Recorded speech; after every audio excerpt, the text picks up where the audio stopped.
BC జనగణన జరగాలని శాంతియుతంగా ధర్నా చేస్తున్న తమ బీసీ సంఘం రాష్ట్ర అధ్యక్షులు కేసన శంకర్రావును అరెస్టు చేయడం సరికాదని తక్షణం శంకర్రావును విడుదల చేయాలని బీసీ సంక్షేమ సంఘం జిల్లా అధ్యక్షులు గుత్తుల రమణ, నగర అధ్యక్షులు బడే కృష్ణ డిమాండ్ చేశారు. కాకినాడలో గల బీసీ సంక్షేమ సంఘం కార్యాలయంలో జిల్లా అధ్యక్షుడు గుత్తుల రమణ, నగర అధ్యక్షులు బడే కృష్ణలు మీడియా సమావేశం నిర్వహించారు.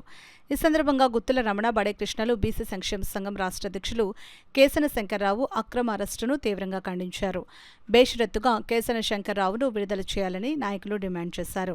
ఈ కార్యక్రమంలో జిల్లా మహిళా అధ్యక్షురాలు బత్తుల భవానీ, సంఘ సభ్యులు చోడుపల్లి తాతాజీ, సూరాడ తాతాజీ, మల్లాడి రామలక్ష్మణ్, బిక్కా కుమార్ తదితరులు పాల్గొన్నారు.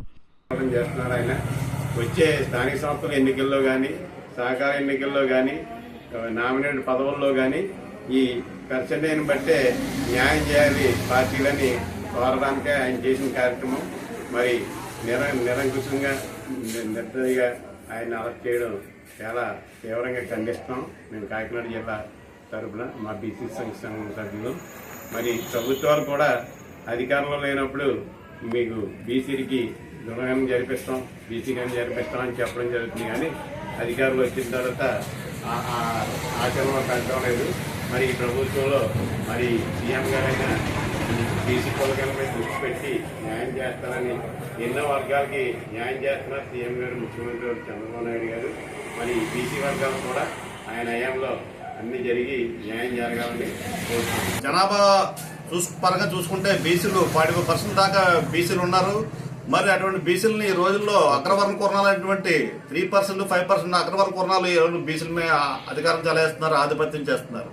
మరి ప్రతిసారి కూడా ఎలక్షన్ ముందు ఈ ఏదైతే ఈ పొలిటికల్ పార్టీస్ ఉన్నాయో బీసీలకి చాలా వెనకబడి ఉన్నారు, వాళ్ళకి ఆదుకోవాలి, వాళ్ళు ఏదో వాళ్ళకి స్థానిక సంస్థల్లో అవకాశం కల్పించాలి, బీసీలకు అభివృద్ధి చేయాలని చెప్పేసి ఊదరగొడుతున్నారు తప్పితే అమల్లో వచ్చిన తర్వాత అధికారంలోకి వచ్చిన తర్వాత ఏ నాయకుడు కూడా బీసీలు పట్టించుకున్న పాపం పోలేదు. మరి స్థానిక సంస్థల్లో కానీ అలాగే నామినేటెడ్ పదవుల్లో కానీ బీసీలకు అవకాశం కల్పించాలని కోరుకుంటున్నాను. అదేవిధంగా ఇప్పుడు ఏదైతే ఉందో కూటమి ప్రభుత్వం మన చంద్రబాబు నాయుడు గారికి, పవన్ కళ్యాణ్ గారికి విన్నవించుకుంటాను. ముఖ్యంగా కాకినాడ సిటీలో నామినేటెడ్ పదవుల్లో బీసీలకు అవకాశం కల్పించాలని చెప్పేసి సందర్భంగా తెలియజేసుకుంటున్నాను. మరొకసారి నిన్న మా కేసన శంకర్రావు గారిని అరెస్ట్ చేయడం మా సంఘాన్ని తీవ్రంగా ఖండిస్తున్నాం.